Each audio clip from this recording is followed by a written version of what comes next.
प्रश्न 2। निम्नलिखित का गुणनखंड ज्ञात करें। प्रश्न 2 का 12। तो प्रश्न है 8x³ माइनस 5x प्लस 3। तो प्रश्न क्या है? 8x³ minus 5x plus 3। तो इसका गुणनखंड निकालना है। तो लिखेंगे माना px बराबर 8x³ माइनस 5x प्लस 3। तो 8x³ माइनस 5x प्लस 3 को px के बराबर मान लेंगे। तो यहाँ पे अचर पद कौन है? 3 है। यहाँ अचर पद 3 है तो लिखेंगे यहाँ अचर पद प्लस 3 है तो सिर्फ 3 लिखेंगे। यहाँ अचर पद 3 के गुणनखंड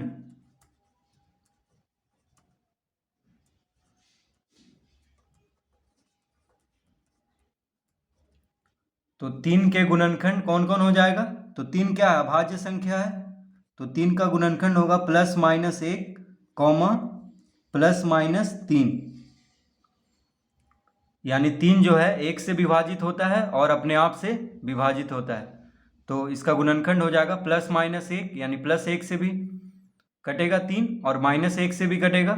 उसी तरह प्लस 3 से भी विभाजित होगा और माइनस 3 से भी विभाजित होगा।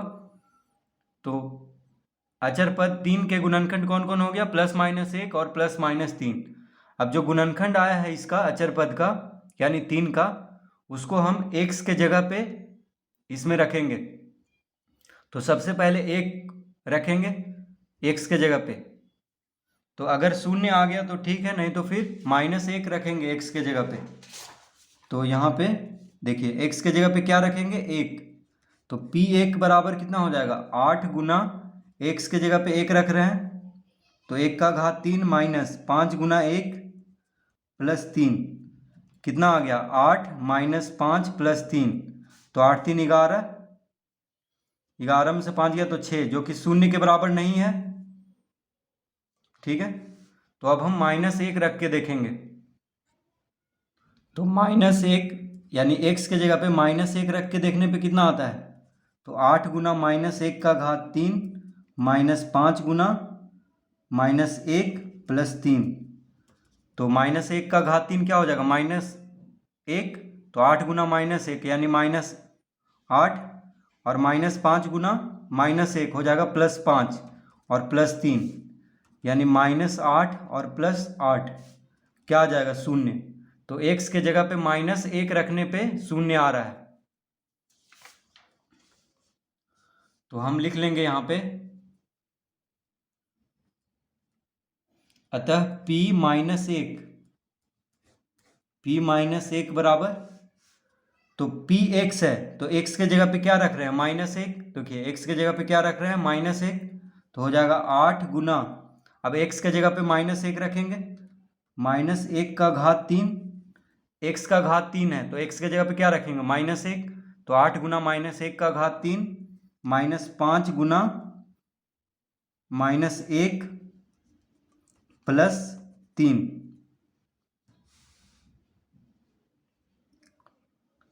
तो हो जाएगा 8 गुना माइनस 1³ तो माइनस 1³ कितना होगा?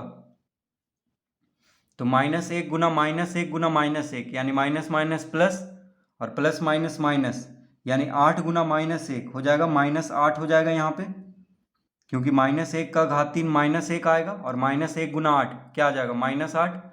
अब यहाँ पे माइनस 5 गुना माइनस 1 तो माइनस माइनस होता है प्लस यानी प्लस 5 हो जाएगा। 5 गुना 1 क्या होगा? 5 और माइनस माइनस प्लस और प्लस 3 लिख देंगे यहाँ पे। तो माइनस 8 और 5 3 कितना हुआ? 8। तो -8 और +8 क्या आ जाएगा? 0। तो -1 रखने पे x के जगह पे क्या आ गया? 0 आ गया। तो हम लिखेंगे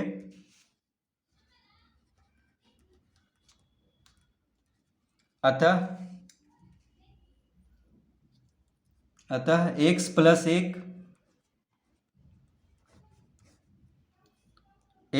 1 px का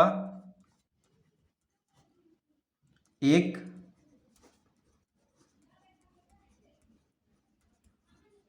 गुणनखंड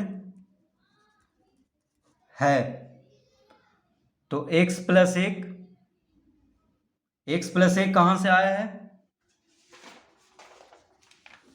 तो देखिए x बराबर -1 रखने पे 0 आया है। x बराबर -1 रखने पे क्या आया है? 0। तो अगर हम -1 को बराबर के दायां से बायां तरफ लाएंगे तो +1 हो जाएगा और इधर क्या बच जाएगा? 0। तो x + 1 देखिए यहाँ से लिया गया है, यानी x बराबर जब -1 रखेंगे तो x + 1 px का एक गुणनखंड होगा। यानी px कौन? तो जो px हम माने थे कौन? 8x का घात 3 - 5x + 3 का एक गुणनखंड कौन हो गया? x + 1।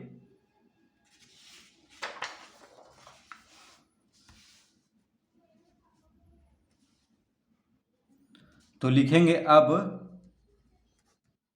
प्रश्न में क्या है? 8x का घात 3 - 5x + 3, ये है प्रश्न में।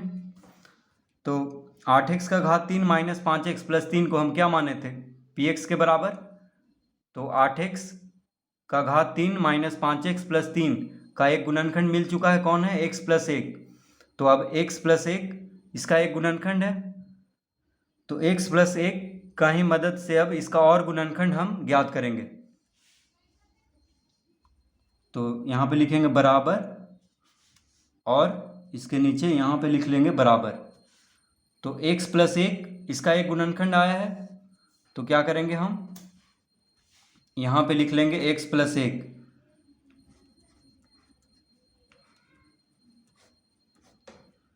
फिर यहाँ पे लिख लेंगे x + 1 और फिर यहाँ पे लिख लेंगे x + 1, 3 जगह लिख लेंगे। अब 8x का घात 3 लाने के लिए 8x का घात 3 लाने के लिए x में कितना गुना करना होगा? तो 8x का घात 2 को गुना करना होगा। तो यहाँ पे लिख लेंगे 8x का घात 2। क्या लिख लेंगे? देखिए 8x का घात 2, ये 2 है। तो 8x का घात 3 लाने के लिए x में कितना गुना करना होगा? 8x का घात 2 को। तो यहाँ पे लिख लेंगे 8x का घात 2। अब 8x का घात 2 को x के साथ गुना करेंगे तो क्या आ जाएगा? 8x का घात 3। तो यहाँ पे लिख देंगे 8x का घात 3। इन दोनों को गुना किए हैं। अब 8x का घात 2 को 1 से गुना करेंगे तो क्या आ जाएगा? +8x का घात 2। 8x का घात 2 को 1 से गुना करके यहाँ पे लिख देंगे। अब देखिए इसमें, यानी जो इसमें देखिए 8x का घात 2 कहीं नहीं है, ठीक है। तो हम यहाँ पे बस लिख लेंगे -8x का घात 2 अपने मन से। क्यों लिखेंगे? क्योंकि प्लस माइनस शून्य हो जाएगा, तो इसको रहने से भी कोई फर्क नहीं पड़ेगा, ठीक है। अगर हम +8x का घात 2 -8x का घात 2 इसमें लिख दें तो कोई फर्क नहीं पड़ेगा, क्योंकि ये दोनों मिलकर एक क्या आ जाएगा? शून्य, क्योंकि एक प्लस में है एक माइनस में है, तो माइनस में अपने मन से ले लेंगे। अब 8x का घात 2 यानी -8x का घात 2 लाने के लिए x में कितना गुना करना होगा? तो -8x को गुना करना होगा, ठीक है। -8x का घात 2 लाने के लिए x में कितना गुना करना होगा? -8x को गुना करना होगा। तो हम यहाँ पे लिख देंगे -8x। अब -8x को 1 के साथ गुना करेंगे तो प्लस माइनस क्या होगा? माइनस, और 8x गुना 1 8x। अब प्रश्न में देखेंगे तो यहाँ क्या है? -5x है, यहाँ क्या आया? -8x, ठीक है। यहाँ क्या है? -5x है। तो -5x लाने के लिए -8x में क्या जोड़ना होगा? तो -5x लाने के लिए -8x में +3x जोड़ना होगा, यानी 3x को जोड़ना होगा। तभी देखिए -8 + 3 क्या आ जाएगा? -5। अब 3x लाने के लिए x में कितना गुना करना होगा? तो +3 को, तो यहाँ पे 3 लिख देंगे और +3 जो बच गया है उसको यहाँ पे लिख देंगे। तो देखिए -5x को इस तरह लिखा गया है -8x + 3x, और यहाँ पे x² का कोई यहाँ पे नहीं है व्यंजक, तो बस +8x² -8x² ये यहाँ पे लिख देंगे। तो इसको हम इस तरह से लिख लेंगे यहाँ पे। अब क्या करना है, तो x + 1 x + 1 x + 1 3 बार है, तो x + 1 को कॉमन ले लेंगे। x + 1 को कॉमन ले लेंगे तो क्या बच जाएगा, 8x² बचा -8x, और x + 1 कॉमन ले लिया गया है तो क्या बच गया यहाँ पे +3। तो x + 1 जब कॉमन हो गया तो जो बचा उसको यहाँ पे लिख देंगे 8x² - 8x + 3, इस तरह से। अब x + 1, अब 8x² - 8x + 3 का गुणनखंड करेंगे तो मध्य पद यानी बीच में यहाँ पे क्या है, इन तीनों में बीच में क्या है -8x है, और पहला पद में 8x² है और तीसरा पद में 3 है। तो मध्य पद को इस तरह से तोड़ेंगे कि जोड़ने या घटाने पे कितना आ जाए, -8x आ जाए, और गुना करने पे आ जाए 8 × 24 x²। ठीक है, तो अगर संख्या में सिर्फ बात करें तो मध्य पद में -8 है, और पहला और तीसरा पद को गुना कर दे तो 8 × 24, यानी 24 लाना है गुना करके, और जोड़ करके लाना है -8। तो कितना लाना है, देखिए 24 लाना है गुना करके, और जोड़ करके लाना है 8। तो कैसे होगा,